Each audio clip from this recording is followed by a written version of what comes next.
문재인 대통령과 여야 5당 대표들이 일본의 경제 보복에 초당적인 대응을 하겠다고 뜻을 모았습니다. 하지만 여야 대치로 꽉 막힌 전국을 풀 해법은 아직까지는 찾지 못했습니다. 이런 가운데 일본은 또다시 한국을 상대로 필요한 조치를 강구하겠다는 담화를 발표해서 한일 관계의 긴장감이 높아지고 있습니다. 권혁기 전 청와대 춘추관장, 이상일 전 새누리당 의원 두 분 나오셨습니다. 안녕하십니까? 예, 오셨습니까? 김현종 청와대 국가안보실 2차장이 미국을 다녀와서 아주 조목조목 지금까지의 상황에 대한 좀 나름 정리된 입장을 내놨습니다.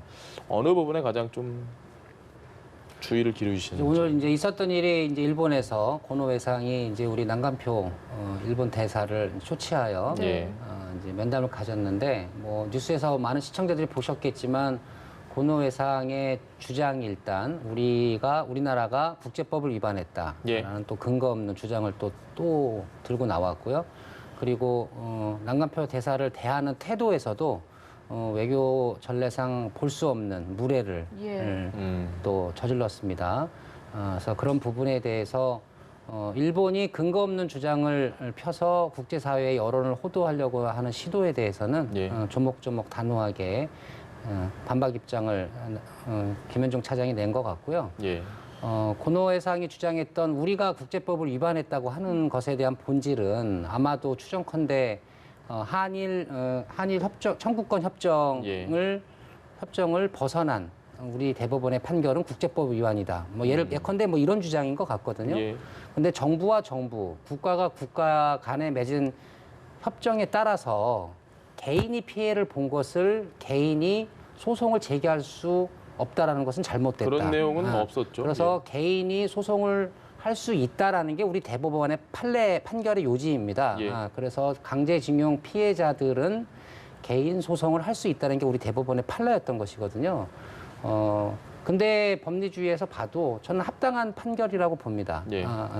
그래서 일본의 국제법을 위반했다라고 하는 오늘 고노 외상의 주의 주장도 여전히 근거가 없는 주장이기 때문에 예. 그 주장을 근거로 본인들의 무역 보복 조치가 정당하다. 이 주장을 연속적으로 계속 피우고 있어서 그 부분에 대한 강한 반론이자 질타가 오늘 있었던 것 같습니다. 예.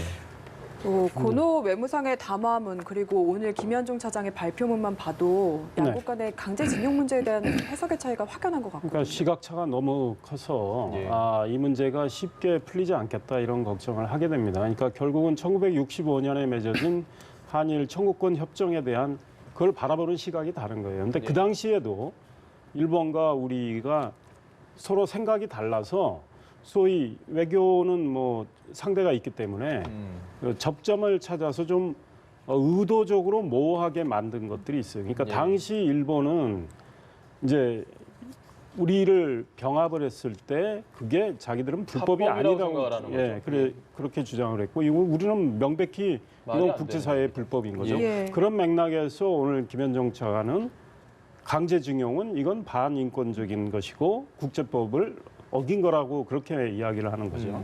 근데 일본은 그것이 합법적으로 이루어진 병합이었고 결국은 국가의 총동원령을 통해서 예. 강제징용을 했기 때문에 그것도 불법이 아니다라고 주장을 계속 해왔단 말이죠.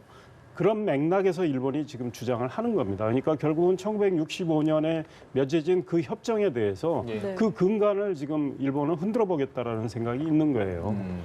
그렇기 때문에 양국이 정말 외교력을 어떻게 발휘해서 이 문제를 매듭질지 모르겠지만 이게 애교적으로 풀 수밖에 없지만 그 외교 자체가 매우 어렵겠다라는 생각이 들고 일본의 저런 주장은 사실은 국제사회에 그렇게 통하지는 않을 거라고 생각을 합니다. 왜냐하면 일본의 이 한국에 대한 식민지화는 명백한 불법이란 말이죠. 예. 네, 그 일본의 식민지화를 국제사회 어느 누가 그거를 찬동을 하겠습니까? 예. 근데 저 문제를 일본이 건들면 건들수록 일본에 대한 국제사회의 어떤 시각은 일본한테 불리하게 돌아갈 거다. 이제 네. 이런 생각인데요.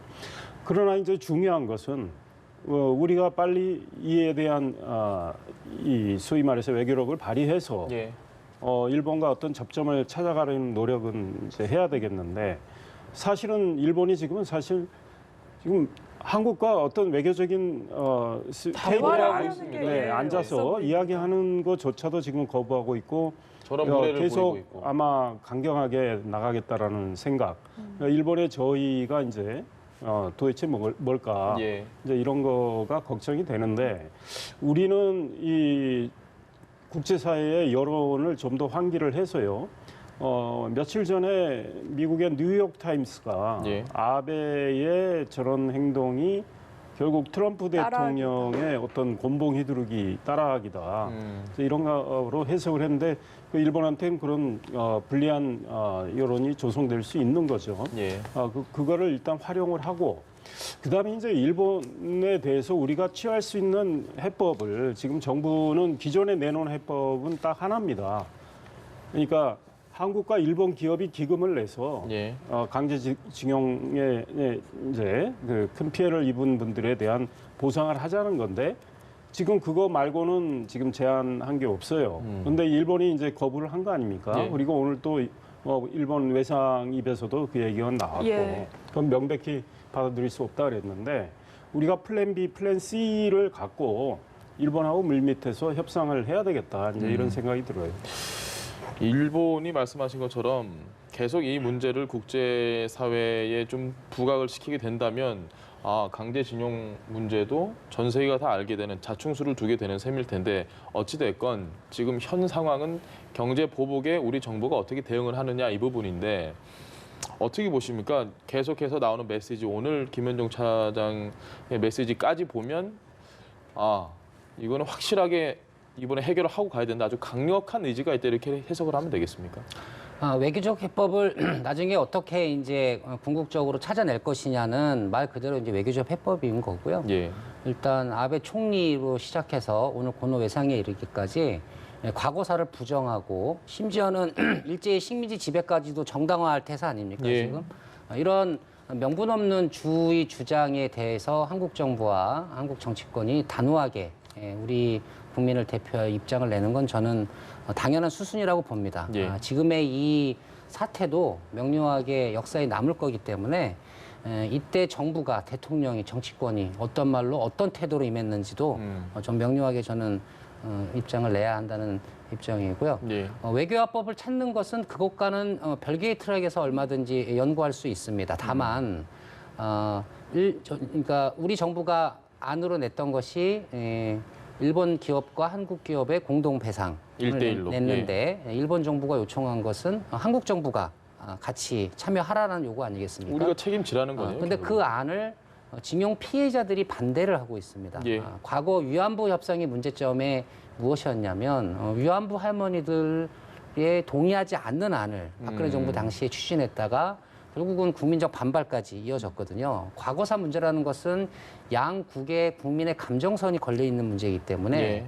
다분히 외교적 해법만 갖고는 완성될 수가 없습니다. 사회적 공감대가 형성이 돼야만이 예. 협상 테이블에서 양보를 하더라도 그게 최종적인 결론을 나는 것이지 국민적인 동의, 사회적인 공감대 제일 중요한 것은 피해자의 동의 없이 진행되는 정부 협상은 다시 예. 또 무용지물이 돼서 더 큰 혼란으로 이어질 수 있기 때문인 것이죠. 그래서 정부가 일본 정부와 결국 윈이라는 선택을 할 수 있게 하려면 일단 정부에 힘을 실어 주어야 합니다. 예. 그리고 정부가 어떤 선택을 하더라도 국민들이 사회적 공감대를 형성해서 그것이 결국 국익을 위한 방법이라면 정부가 협상장에 나가서 힘있게 일본 정부를 대항할 수 있도록 힘을 실어줘야 하는 것이고요. 전제 조건은 결국은 민사소송을 낸 이 피해자들의 입장, 예. 이 분들이 결국 어떤 입장을 가지고 정부와 함께 지혜를 내줄 것이냐. 이것도 정부가 굉장히 조심스럽게 다루어야 할 측면인 것이거든요. 기업의 피해가 갔다고 하여 징용 피해자들에게 일방적으로 그럴 수는 없죠. 또 다른 희생을 양보한다거나 그렇게 한다고 이게 해법이 될 수는 없다고 저는 봅니다. 그래서 외교해법을 강구하기 이전에 일단 단일한 목소리를 통해서 사회적 공감대를 형성해내는 과정을 전 지금 치르고 있는 과정이다 이렇게 봅니다. 그와 관련해서 사실 우리 정부가 지금 피해자 이야기를 많이 하면서 예. 노력을 하고 있느냐. 그러니까 정부가 그동안에 이 지난해 10월에 대법원 판결이 나왔을 때부터 예. 지금까지 정부가 한 걸 보면 우리는 사법부의 판결에 대해서 어떻게 할 수가 없다고 사실은 손 놓고 있었잖아요. 그리고 저 소위 일본이 거부한 그 해법도 막판에 낸 거 아닙니까? 예. 한일 양국 기업이 기금 내 가지고 피해자들한테 보상하자는 거. 그와 관련해서도 피해자들과 얼마나 이야기를 했는지 모르겠지만 네.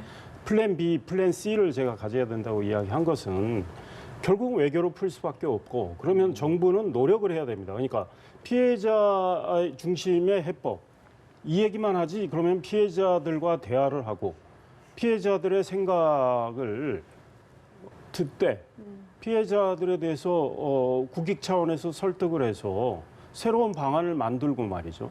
이런 노력을 해야 될 거 아닙니까? 그런 노력 한 적이 있습니까? 그래서 정부가 답답하다는 거예요.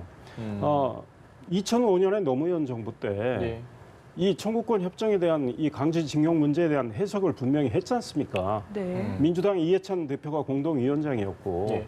지금 문재인 대통령도 민정수석으로서 민관위원으로 참석을 했습니다. 해석을 어떻게 했습니까? 개인의 청구권은 살아있지만 이 국가가 책임진다 저 협정문에 나와 있는 그거를 결국은 그러면 이 문제에 대해서는 정부가 책임진다는 우리가, 예. 그렇죠. 그렇게 해석을 해서 그 맥락에서 결국은 7만 2천 명에 대해서 예. 정부가 1인당 6,200만 원씩의 위로금을 준 거 아닙니까? 그때 6,200억 원의 예, 6천 원 세금을 넘게. 쓴 겁니다.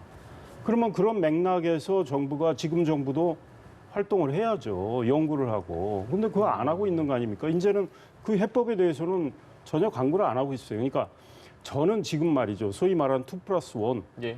그러니까 우리 정부가 들어가서 우리 기업과 일본 기업 해서 기금 출연해서 해결하는 방안을 지금 내놨을 경우에 일본이 저는 받지 않을 수도 있다고 봐요. 근데 일본은 과거에는 그 해법은 받을 본인들이 생각이 있었던 제안을 거죠. 예. 예, 그렇습니다. 근데 지금은 제가 보기에 그거 낸다고 받을지 안 받을지 예. 모르겠지만 노무현 정부 때 정신이 반영이 된다면 그 해법이 알겠습니다. 제가 보기에는 타당해요. 그러니까 지금 일본 전문가들 또 국제법 학자들이 뭐라 그럽니까? 지금 대법원 판결을 받은 그 개인적인 피해자들에 대해서 결국은 그 개인의 청구권을 정부가 국가가 양도 받아서 결국은 국가가 일단 그분들에 대해서 보상을 하고 나머지 문제는 구상권 청구를. 네, 예. 뭐 구상권을 청구를 하든 나머지 문제는 애교적으로 일본과 이렇게 해결하는 이런 방안들 구체적인 방안들을 내놓고 있어요. 근데 뭐 정부도 고민을 하겠지만 예. 정부도 서둘러서 외교 회법을 마련해야 된다. 문재인 대통령이 알겠습니다. 소위 말해서 5당 대표 회담에서 말씀하신 건 주로 장기적인 해법이에요. 수입선을 다변화하고 국산화를 하자.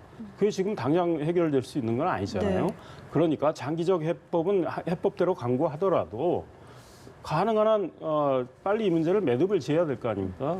그러기 위해서는 정부도 플랜 A만 이야기하지 말고 B, C도 내놓고 그걸 일본하고 밀밑에서 타진하고 일본의 생각을 들어보고 그래서 시기가 좀 무르익으면 특사도 예. 보내고 말이죠. 정상회담도 추진하고 이런 노력을 해야 되겠죠. 강제징용 배상 판결과 관련해서 뭐 여러 가지 해법이나 이런 게 지금 논의가 되고 있는데 피해자 입장에서 봤을 때는 네네. 뭐 일본 기업들의 배상도 중요한데 이걸 우리 정부가 뭔가 해결하기에는 글쎄요 그분들의 원한이나 이런 게 좀 풀리긴 어려울 것 같다는 아니 생각이 이제 듭니다. 우리 징용 피해자들께서 일본 기업으로부터 보상금을 받기 위해서 이 기나긴 역사 투쟁을 하신 게 아니고요. 예. 일본 정부가 합법적인 취업이었다라는 이제 말도 안 되는 사실 왜곡으로 우리 징용자들의 그 상처에 노동자 문제 뭐 이렇게 소금을 평가하던데. 한번 덧뿌리는 그런 후한무치한 과거사의 행태를 보여왔기 때문에 오랜 기간 동안 징용 피해자들이 이제 법정에서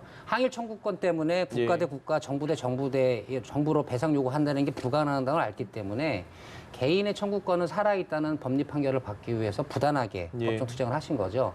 이 판결이 2008년도 중앙지법에서 처음 나왔습니다. 예. 예. 국가가 개입한 불법적인 강제징용이었다라고 2008년에 났던 것이고요. 대법원이 이 판결을 확정을 빨리 지어줘야 하는데 아시다시피 양승대 시간이 오래 대법원장, 걸렸습니다. 김규춘 비서실장 그리고 일본 기업의 법률 대리인 김앤장 변호사가 몰래 만나서 재판 지연 전략을 짠 거 아닙니까? 예. 한국당 일부가 이번 사법부의 판결에 대해서 정무적 감각 없는 판결이라고 비난을 하는데 그렇게 비난할 거면 한국당이 여권 시절에 얼른 재판 결과를 내지 왜 비겁하게 재판 전략 지역까지 쌓아갖고 사법 처리까지 받는 수모를 당합니까? 그 재판 전략을 짰다는 것 자체가 보면 일본 기업의 주의 주장이 부당하다는 걸 이전 정부도 알고 있었다는 거 아니겠어요? 결국 이것은 과거사를 어떻게 올바르게 정리할 거라는 문제에서 출발을 하게 되는 것이고요. 한국 정부가 외교적으로 이것이 마찰을 일으킬까 봐 수십 년간 외교적 관리를 해온 것과는 별개의 상황이 도래를 한 것이죠. 네. 아까 이제 김현주 차장이 말한 것처럼 한국 정부가 사법부의 판단을 되돌릴 수 없는 상황이다. 민주국가에서는.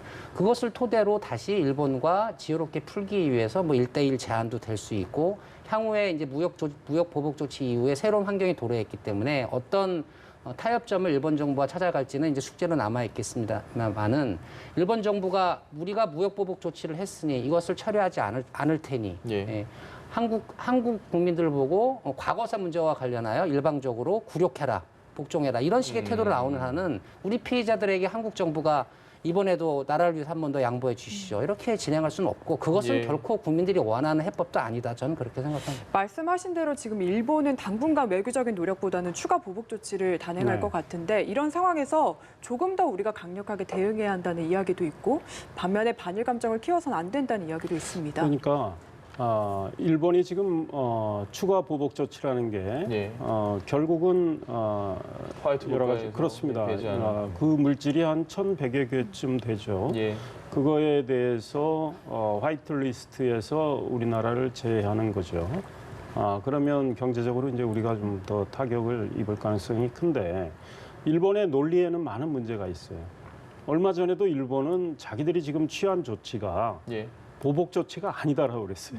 그런데 이제는 자인했죠. 일본 외상이 우리 대사 불러서 이야기하고 이제 보복 조치가 그 조치가 나온다면 화이트 리스트를 배제하는 네. 조치가 나온다면 그건 명백히 보복이죠. 누가 봐도. 그러니까 일본이 어떤 기준을 꼴대를 계속 옮겨오면서 일본이 옹졸한 조치를 취했는데 이것들이 결국은 보복이라는 걸 이제 만천하가 알게 되는 거죠. 예. 그래서 국제사회 여론은 일본에게 불리하게 돌아갈 가능성이 상당히 네. 있다.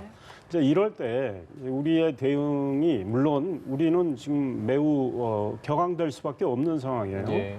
특히 국민들도 많이 이제 화가 나셨는데 뭐 감정이 고조된 걸 그대로 억누를 수는 없는 그런 측면이 있죠. 예. 그럼에도 불구하고 가능한 한 우리는 좀 더 냉철하게 또 이성적으로 차분하게. 예, 그렇게 대응을 해야 국제사회의 어떤 여론도 더 한국의 그 성숙한 모습을 보면서 한국을 지지할 수 있을 거라고 봐요. 그러니까 대응을 차분하게 하되 결국은 내용이 중요한 거죠, 이제. 네. 우리는 어떤 식으로 대응할 건지에 대한 그 내용. 근데 그 내용이 뭐 정부가 지금은 연구 중이고 다 밝힐 수는 없겠지만 그래도 국민 여론을 많이 수렴하고 이럴 때 또 야당의 주장도 반영할 건 반영을 해서 정말 다양한 해법을 갖고 있어야 되겠다. 네, 이런 생각이 들어요. 그러니까 그런 것들을 최대한 좀 잘 만들어주길 바란다 이런 생각합니다. 알겠습니다. 처음에는 일본이 굉장히 치밀하게 준비를 했다 이런 얘기들이 많았는데 시간이 지나면 지날수록 좀 일본은 허점도 많은 것 같고요. 오히려 우리가 더 똘똘 잘 뭉치고 있다는 생각도 듭니다. 문재인 대통령이 여야 5당 대표들을 만나서 초당적 대처 협력하겠다 뭐 이런 얘기 한 것도 굉장히 긍정적인 시그널 같습니다. 영상 준비했거든요. 보고 오겠습니다.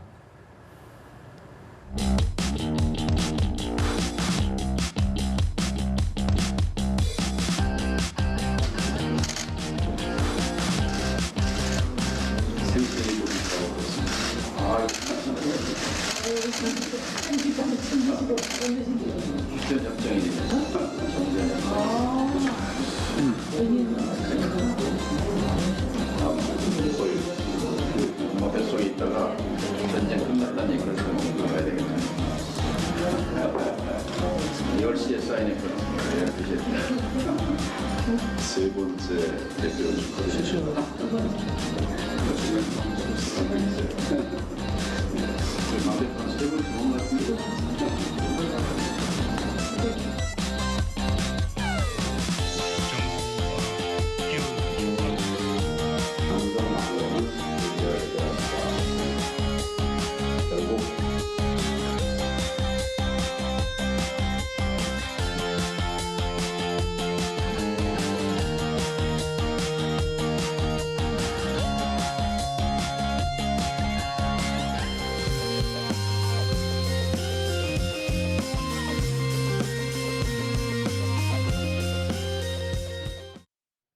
자, 보고이나 주어는 넣지 않았고요. 네. 예, 누구한테 하는 얘기인지 아마 시청자분들이 다 아실 거고 심상정 대표가 저도 3번인 줄 알았는데 2번이라는 거 확실히 알았습니다. 예. 일단 어제 총평 좀 해주시죠. 어땠는지. 본인. 어찌됐든 간에 이제 황교안 대표가 제1야당의 대표로서 어제 회담을 이제 제안을 했고요. 예.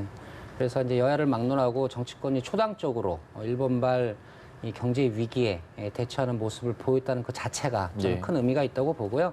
일본 아베 정권이 한국 내 분열을 이번 무역보복 조치의 동력으로 삼으려고 했다면 그 의도를 충분히 이게 분쇄시킬 수 있는 성과도 있었다 저는 이렇게 봅니다. 예. 일본 언론도 대대적으로 어저께 여야 당대표와 대통령의 회동 장면들을 대대적으로 보도를 했기 때문에 일본에 좋은 신호를 보낼 수 있는 일정이었다 이렇게 봅니다. 만남 자체는 참 의미가 있었던 것 같은데 구체적으로 좀 실효성 있는 대책은 부족했던 것 같습니다. 네, 그렇습니다. 저는 일단 만난 것 자체도 굉장한 의미가 있다. 예. 우리 권혁기 전 관장 말씀하셨지만 한교안 대표가 그동안 이제 1대1 대통령과의 1대1 회담 형식의 만남을 이제 주장을 하셨는데 예. 사정 변경이 생긴 거죠. 일본의 이런 보복 조치로 인해서 국가적 난제가 발생을 했고 이런 상황에서 한교안 대표가 대통령과 여야 5당 대표 회담 즉각 열자. 그런 어떤 유연성은 굉장히 저는 훌륭한 일이라고 봅니다. 예. 그리고 그런 맥락에서 어제 이루어진 회동 모양이 참 좋았다. 저런 모습을 좀 더 국민들께서 자주 봤으면 좋겠다 이런 생각하고요. 이제 내용에 있어서 예. 대통령의 생각과 야당의 생각이 같을 수는 없습니다. 그래서 그래도 야당 대표들이 굉장히 준비를 많이 해오신 것 같아요. 네. 그래서 충분히 입장을 개진을 했고 일단 공통 분모를 모아서 좀 추상적이긴 하지만 공동 발표문에 넣어서 우리가 초당적으로 이 문제를 대처하고자 한다는 그런 의지를 국민께 보인 거는 굉장히 평가할 만하다. 이제 중요한 건 말씀하신 대로 실효성 있는 대응책이 어떤 거냐. 근데 네. 사실은 전략상 그거를 만들고 있더라도 다 내놓을 수 없는 점도 있고 네. 아직 뭐 구상하고 있는 것도 있겠죠. 그러나 야당 입장에서는 가능한 한 외교 노력을 좀 빨리 기울여서 이 사태가 장기화하지 않도록 대통령이 노력해달라는 그런 주문이잖아요. 네. 저는 그게 꼭 필요하다고 봅니다. 그래서 대통령께서 보다 적극적인 대응 조치를 준비를 해주시는 게 필요하다고 보고 또 대통령은 이제 좀 더 장기적인 대비가 필요하다는 측면의 이야기를 하셨어요. 뭐 여러 가지 소재 국산화니 뭐 예. 이런 이야기를 하시는데 그와 관련해서 대비도 필요합니다.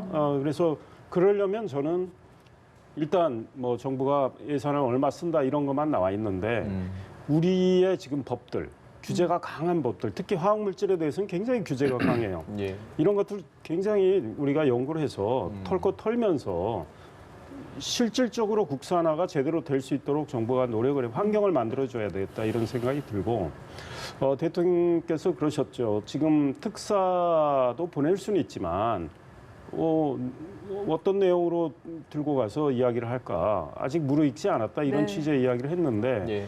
그렇습니다. 지금 일본이 뭐 협상 자체도 거부하는 상황에서 특사를 제안한다고 해서 일본이 호응할지도 미지수이긴 해요. 근데 이제 사실은 특사가 간다.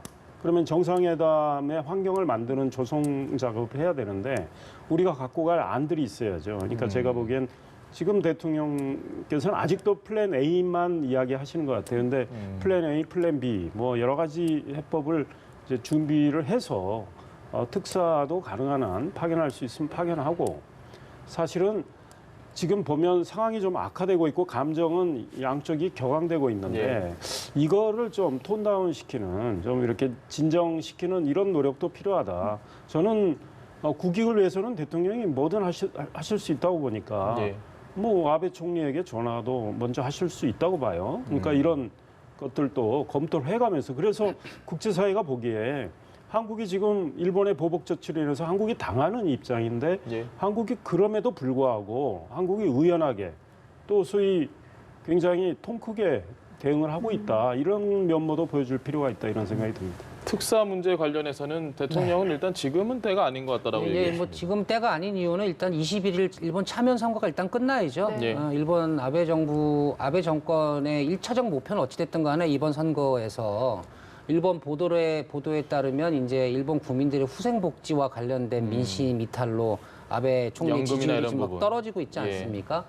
일본의 이제 진보 언론 입장에서 봐도 그 민생의 실적인 나쁨을 대외적으로 돌리기 위해서 지금 뭐 부당하게 한국에 무역 보복을 하고 있다라는 우리의 목소리와 같은 보도도 많이 있다고 합니다. 그래서 어찌됐든 간에 아베 총리 입장에서 보면 참여 선거를 치르고 난 이후에 이제 일본도 지금까지 오늘 고노회상까지 자신들이 보였던 저 태도가 본인들한테 이익이 있는가 없는가에 대한 판단도 저쪽도 한번 냉철하게 한번 해볼 것 같아요. 선거가 끝나간 이후에. 그래서 뭐 교수님 말씀하신 것처럼 쉽게 아베 정부가 뭐 화해 손짓을 할 것 같지는 않으나 어찌됐든 간에 저쪽도 냉철한 판단을 할 시기가 온다면 그때 이제 특사에 대한 부분도 본격적으로 거론돼야 되는데 아베 총리가 문재인 대통령의 특사를 만나준다는 것 자체가 벌써 돌파구가 열렸다는 신호가 될 수 있기 때문에 특사 폐관은 저는 아주 중요하다고 봅니다. 그리고 공개적인 특사가 파견되기 이전에 특사 파견 등을 통한 어떤 양국의 서로 윈윈할 수 있는 해법을 모색하는 물밑에서의 외교 저는 뭐 끊임없이 진행하고 추진을 당연히 하고 있어야 한다. 그것도 동의합니다. 일본 수출 규제 조치 외에도 뭐 의제 제한 없이 많은 걸 논의했는데 그 외에 추경안이나 또 보수야당에서 제안하는 어떤 그런 부분은 외교안보 라인 교체는 전혀 뭔가 합의점을 못 이룬 것 같아요. 네, 그러니까 저는 대통령께서 좀 더 유연한 모습 이런 모습을 보여줬으면 좋겠다. 그러니까 지금 소득주도 성장과 관련해서는 이번에 뭐 최저임금 내년도 인상률 2.87% 인상으로 정해졌잖아요. 그렇다면 소득주도 성장의 이 대표 상품이 최저임금 인상인데 이미 이제 현실에서 그 무리가 왔기 때문에 더 이상 내년도 이렇게 많이 올리기 어렵다는 걸 정부조차도 지금 인정한 셈이고 고용노동부도 많은 지금 일자리가 사라지고 있고 청년 실업이 이제 높아지고 있고 이런 것들이 최저임금 인상, 급격한 인상, 결국 소득 주도 성장 정책에 영향이 굉장히 미쳤기 때문에 그렇게 된다고 인정하는 상황까지 이르렀습니다. 그렇다면 가장 중요한 게 뭡니까? 아무리 좋은 정책도 현실에 통하지 않으면 쓸모가 없는 겁니다. 근데 지금 역효과 나고 있는 거거든요. 그러니까 대통령이 이거를 뭐 폐기는 아니더라도 정말 대폭 수정하겠다. 그런 유연성을 발휘해 주셔야 결국은 그게 본인한테 보탬이 되는 거죠. 그 국정 운영의 일종의 동력이 지금 떨어지고 있는데 그런 유연성이 발휘된다면 다시 그 동력을 살릴 수도 있는 거고요. 그다음에 외교안보 라인에 대한 교체. 사실 정말 외교부 장관 문제 많죠. 그다음에 국방부 장관 이제 지금 해임 건의안 처리 문제로 국회가 지금 또 발목 잡힌 상황인데 그렇다면 대통령께서 야당에서 이야기하는 뜻을 잘 헤아리겠습니다 정도만 이야기하셔도 어제 하셨다면 오늘 아마 추경안 처리됐을 수도 있어요. 야당은 그걸 이 야당의 뜻 또 상당수의 국민의 뜻을 대통령이 반영하겠구나 이런 생각을 한다면 추경안 처리할 수 있죠. 그런데 뭐 일축을 하시고 하니까 그렇다면 지금 국회에서 지금 민주당 원내대표가 결국은 국방부 장관 해임 건의안 못하겠다는 거 아닙니까? 심지어 문희상 국회의장 민주당 출신 아닙니까? 국회의장이 중재안 냈잖아요. 일단 오늘 본회의 열고 그래서 일본의 보복 조치에 대한 소위 철회를 요구하는 결의안 채택하고 다음 주 월요일 날 다시 본회의 열어서 추경안 처리하고 해임안 표결에 붙이자. 제가 보기에 문희상 의장안이 합리적이에요. 그걸 지금 민주당 원내대표가 거부했단 말이죠. 그러니까 오늘 지금 국회 안 열리는데 지금 민주당 원내대표, 이인영 원내대표 걱정하는 게 뭡니까? 언론이 다 쓰고 있잖아요. 해임 건의안을 표결에 붙이면 지금 한국당과 바른미래당이 건의안을 냈는데 두 당의 의석만 가지고는 가결이 안 돼요. 그런데 민주평화당, 무소속 이쪽에서 심지어 민주당의 일부도 찬성할까 봐 그래서 그 해임 건의안이 통과될까 봐 못하는 거 아닙니까? 그렇다면 대통령께서 장관을 바꿔서 더 훌륭한 분을 국방부 장관으로 앉히면 되는데 이걸 왜 안 하시는지 그렇게 추경이 중요하다고 하시면서 추경이 지금 통과되지 못하도록 여당이 지금 막고 있는 셈이에요. 추경이 통과되지 못하도록 여당이 막고 있는 셈이다. 이 의견은 동의하십니까? 아니, 저는 동의할 수 없죠, 당연히. 오늘 네. 대통령께서 이제 예비군 장성들 자리에서 네. 이제 목선 사건과 그저께 있었던 해군에서의 이제 허위 자수 등에 대해서 이제 대통령이 사실상 사과를 했습니다. 의미 있는 일정에서.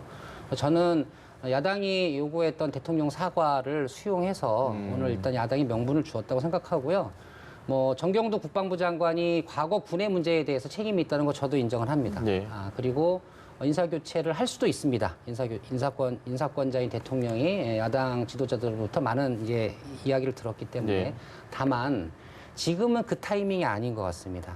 대한민국 정부가 어떠한 이유든 간에 안보 라인을 교체한다는 건 이건 예. 국제사회와 일본에 전 아주 안 좋은 신호를 줄 수 있다고 생각하고 오히려 일반이 오판할 수 있는 명분으로 작동할 흔들기에 수도 있다고 성공했다라고 보고요. 일본이 생각할 수 있는. 그리고 충분히 어제 5당 대표 회동과 오늘 대통령 사과에 이르기까지 저는 야권이 얻을 수 있는 명분은 충분히 얻었다고 생각을 합니다. 예. 그리고 나경원 대표가 오늘 추경을 국방부 장관 해임 결의안 또는 목선 귀순행과 관련된 국정조사 네. 요구를 걸었는데 저는 황교안 대표의 제안으로 시작된 어저께의 그 5당 대표 회동의 성과가 자칫 이것으로 가려질 수 있는 주장이라고도 생각이 듭니다.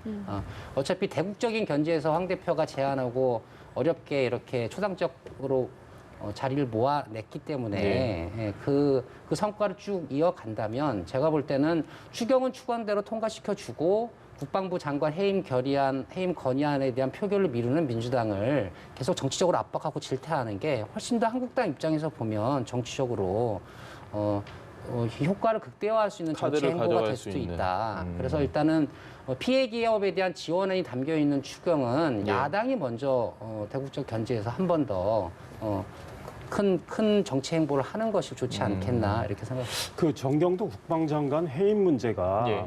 일본하고 무슨 상관입니까? 강경화 외교부 장관 해임 문제는 일본하고 상관이 있죠. 예. 그래서 무능한 강경화 장관 계속 지금 쓰겠다는 거 아닙니까? 일본과의 관계 때문에. 예. 지금 뭐 일본과 싸우는 상황에서 외교부 장관 뭐 교체하는 건 적절치 않다고 그래서 야당이 그거 시비 안 걸잖아요. 예. 그러나 정경도 국방부 장관은 우리 자체의 안보 문제 때문에 발생한 문제예요. 예. 그리고 대통령이 정말 책임 윤리를 발휘해야 되는 거 아니겠습니까? 국방부 그 목선 사건과 관련해서 조사를 해가지고 셀프 징계한 거 국민들이 그거 지금 그 내용 예. 장관은 멀쩡하고 사과 한 2번 하고 나머지 사람들 밑에 사람들한테 책임을 묻는 거에 대해서 국민들이 박수 보내고 있습니까? 그리고 해임 건의안은 해임 건의안대로 표결에 붙이면 되죠. 그게 정정당당한 거 아니에요. 근데 지금 민주당은 그게 가결될까 봐 지금 못 붙이는데 설사 가결되더라도 정치적으로 좀 상처를 입을 수 있어요.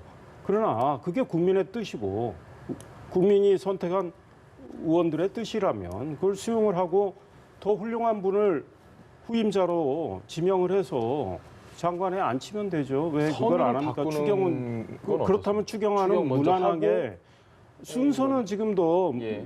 야당도 그겁니다. 추경안 먼저 처리하고 예. 해임 건의안 그 다음 순서로 예. 하자는 거 아닙니까? 예. 문희상 의장안도 그거고. 근데 지금 민주당은 해임 그것도- 건의안이 본회의장에 테이블에 올라오는 걸 이걸 못 하겠다는 거 아닙니까? 이걸 막겠다는 거니까. 그래서 추경안을 희생하더라도 본회의를 못 열겠다는 거니까. 그러면 여당이 그동안에 추경이 그렇게 급하다고 하는 논리가 스스로 논리를 허물고 있는 거죠. 지금 말씀하신 대로 혹시라도 이 해임 건의안이 가결될까봐 그런다고 보시나요? 뭐 그런 우려도 이제 뭐 여당 원내대표 입장에서 보면 그런 우려를 갖는 건 당연하죠. 어찌됐든 간에 집권 여당 입장에서 국방부 장관이 이런 국난의 위기 속에서 해임 건의안이 통과되는 사태는 굉장히 치명적인 사태로 인식할 수밖에 없는 거고요. 그러니까 저는 그래서 만약에 추경 통과에 대해서 민주당이 절박함을 갖고 있다면 나경원 원내대표가 오늘 요청했던 것이 두 가지거든요. 예. 하나는 목선에 대한 국정조사를 받던가 예. 아니면 해임 건의안 표결에 임하라. 이거 두 가지이기 때문에 뭐 원내지도부, 그러니까 민주당 원내지도부도 마냥 이렇게 뭐 거부만 하는 그런 뭐 의회 전술을 구상하고 있을 것 같지는 않아요. 예. 그래서 굳이 저 개인적으로 선택을 한다면 국방부 장관 해임 건의안을 표결에 붙이는 어떤 그런 그림을 안에. 연출하는 것보다는 예. 목선에 대한 국정조사를 수용하는 게 훨씬 더 그 대외적인 이미지 추락을 조금 저하할 수 있는 그런 방안이 아닐까 이렇게 또 이인영 원내대표, 민주당 원내대표는 국정조사도 못 받겠다는 거 아닙니까? 그러니까 네. 추경안을 무산시키더라도 지금 둘 다 안 하겠다는 거예요. 그러면 여당의 그 정치력이 그 국민들이 보고 싶어하는 게 그런 정치력인데 전혀 발휘가 안 되는 거죠. 그다음에 그 여당 논리가 자승자박이 되는 거죠. 추경이 급하다고 해서 그렇게 해달라고 매달려 놓고 예. 또 우리 일본의 이런 보복 조치로 인한 우리 피해 기업에 대한 3천억 원의 지원 담긴 이거 급하다고 해놓고 추경은 뒷전으로 밀어놓고 이건 아무것도 안 하자는 거 아닙니까? 어제 대통령이 황교안 대표와 1분 30초 정도 이제 뭐 끝날 무렵쯤에 잠깐 얘기를 나누는 모습이 사진에 찍혔는데 네네. 대통령이 그때 추경 얘기를 좀 했을까요? 황교안 글쎄요, 대표에게. 그걸 맞추는 것도 이상한 거 아닌가요? 이제 어차피 예측이고 추정인데 예. 어저께 그 모이셨던 야당 지도자가 다행히 다 국정을 운영했던 경험이 있는 분들이 많습니다. 예. 아시다시피 황교안 대표는 국무총리 출신이시고 손학규 대표는 복지부 장관 하셨고 예. 정동영 대표 같은 경우는 많이 통일부 장관, 하셨습니다. NSC 상임위원장까지 했었던 분들이죠. 그래서 뭐 다 소개는 안 됐겠습니다만은 아마도 그런 국정 경험이 있는 야당 지도자의 대화 속에서 뭐 많은 좋은 얘기가 오갔을 거라고 일단 보고요. 일단 대통령께서 황교안 대표에게 별도의 짧은 시간이지만 별도의 대화를 나누었다고 한다면 아무래도 이제 제1야당 대표의 어떤 이 국회 운영의 결정권이 가장 크기 때문에 네. 어떤 당부 또는 당신의 구상을 이렇게 이야기하셨을 것 같은데 뭐 예컨대 추경의 필요성을 이야기할 수도 있고 또는 추경을 이번 어저께 회동에서 공동 합의문에 넣지 않겠다는 입장을 황교안 대표가 밝히면서 예. 예상됐던 그 이유가 이제 오늘 나경원 원내대표로부터 이렇게 나온 거 아니겠습니까? 뭐 그런 부분에 대해서 뭐 대통령께서 나는 앞으로 이렇게 할 생각이니 일단 추경을 먼저 좀 해달라라는 양해의 뭐 이야기도 있을 수도 있고요. 아무튼 이건 네. 다 추정이어서 오늘 나온 일부 보도를 보면은 뭐 1대1 회동을 제안했다는 이야기도 들리는데 예. 전혀 확인되진 않아요. 예. 그건 아닐 것 사실은 문 예. 대통령이 그런 통큰 모습을 좀 보이셔야 돼요. 근데 문 대통령의 그동안의 행보나 제가 보기에 성격상으로는 절대 제안 안 하셨을 것 같아요. 아, 다만 오보일 제가 것이다. 예. 짐작컨대 저 추경 좀 도와주십시오 하셨을 것 같아요. 그 90초 이야기한 거 아닙니까? 얼마나 긴 이야기를 할 수는 없어요. 짧습니다. 그러니까 추경 정말 중요합니다. 좀 도와주십시오. 뭐 이게 아마 대통령이 어제 그 자리에서 10번 정도에 걸쳐서 추경 이야기를 하셨단 말이에요. 예. 그렇기 때문에 추경 이야기를 하셨을 가능성이 크고 사실은 지금 이제 우리가 어제 해동 다 평가를 하잖아요. 모임 예. 자체를. 저렇게 하면 저 대통령 점수 올라가는 거예요. 그러니까 저는 대통령이 좀 번거로우시더라도 사실은 어제는 이제 두루두루 다 한꺼번에 모이셨는데 모두의 점수가 대통령께서 올라갈 것 같은데. 예, 아니 대통령 올라가죠. 본인 예. 모셔서 1대1로 좀 자주 뵀으면 좋겠어요. 그러니까 네. 사실은 한교안 대표와 문 대통령 두 분이 만나서 물론 공개되고 나중에 브리핑되는 내용 말고도 1대1로 만난다면 정말 허심탄회하게 이야기할 것들이 많을 거예요. 그런 것들을 또 공개 안 될 건 안 되게 서로 정리를 한다면. 네. 그래서 속 생각을 서로 깊이 알 수 있는 거 아니겠습니까? 그리고 이제 그 다음에 뭐 바른미래당 손학규 대표, 또 뭐 심상정 대표, 정의당 이렇게 해서 좀 두루 만나시는 것도 좋고 또 뭐 적당한 때는 저렇게 한꺼번에 같이 만나는 것도 좋고 저는 저런 모습들이 좀 자주 이루어졌으면 좋겠다 이런 생각이 들어요. 그리고 야당의 대표 말씀들 중에 예. 그거 다 틀린 겁니까? 그거 다 못 받아줍니까? 맞는 말씀들 많아요. 제가 보기에 그러면 10개를 야당 대표들이 말씀하신다. 그럼 대통령이 제가 보기엔 5개는 들어주셔도 돼요. 열심히 그러면 적으시더라고요. 들어주시는 네. 분들 들어주시는 대통령이 올라가는 거예요. 그 야당이 그러면 어떻게 정치 공세를 하겠습니까? 근데 5개가 과하다고 생각하면 아니 하나라도 들어줘야 되는데 이제 요즘 하나도 안 들어주시는 것 같아요. 옛날에 문재인 대통령이 사회 언론을 모셔놓고 예. 언론들이 잔뜩 준비해 가서 말씀 다 하셨는데 그때 언론들 반응이 뭐였습니까? 왜 불렀는지 모르겠다. 다 안 됩니다, 안 됩니다. 저는요 대통령이 국정 운영을 하시다 보면 대통령의 어떤 신념이 있어요. 예. 그게 신념 윤리라고 그래요. 막스 베버가 말한. 예. 그에 의해서 국가를 운영하는 건데 이게 이제 소위 진보의 이념, 좌파적 이념이라고 가정을 한다면 예. 이게 어떻게 한 이념만 가지고 나라를 이끌어갈 수 있습니까? 양날개 이야기하지만 그러면 소위 우파의 이념, 보수의 이념 여기서도 필요할 게 엄청 많습니다. 우리가 게다가 자유민주주의 체제와 시장 경제가 대한민국의 정체성인데 예. 그렇다면 지금 한국당이나 바른미래당이 생각하는 그런 가치도 대통령이 충분히 받아들이고 활용을 한다면 결국 대통령의 국정 운영 훨씬 원활해진다 이런 말씀 드리고 싶어요. 얘기가 나왔으니까 당대표, 특히 야당 대표와 대통령이 1대1로 자주 만나는 건 글쎄요. 대통령 입장에서는 무조건적으로 이게 괜찮다고 이해를 할 수 있을까요? 그래서 이제 이번 회동을 계기로 해서 예. 또 이제 과거에는 이제 5당 국정상설 협의체에 대한 틀을 이제 청와대에서 이제 많이 강조를 했는데 이번 회동을 계기로 교수님 말씀하신 것처럼 1대1 연쇄 회동도 예. 충분히 가능할 것 같고요. 아무튼 이 위기를 극복하는 데 있어서의 야당 지도자와 대통령의 만남의 형식은 이제 어제 회동을 계기로 해서 좀 형식에 구애받지 않고 빈번하게 발생되는 건 좋을 것 같고요. 그래서 이제 비상기구 설치를 어떻게 틀을 짜고 그것을 어떻게 운영하는가에서 예. 이런 아이디어들이 잘 반영이 될 것 같습니다. 그리고 어제 1분 30분 동안 잠깐 나눈 이야기 속에서의 황 대표에게 1대1 회담을 하자고 제안했던 보도는 그건 아닌 것 같아요. 예. 왜냐하면 다른 당대표들이 계신데 황 대표만 따로 불러내서 다음번에 우리 둘이 만나자라는 건 다른 그림이 당대표에 대한 이상하다. 예의도 아니고 예. 어제 그게 주된 논의 의제가 아니었기 때문에 그건 아닌 것 같습니다. 알겠습니다. 네, 알겠습니다. 지금까지 권혁기 전 청와대 춘추관장 그리고 이상일 전 새누리당 의원과 함께했습니다. 말씀 네, 감사합니다. 고맙습니다.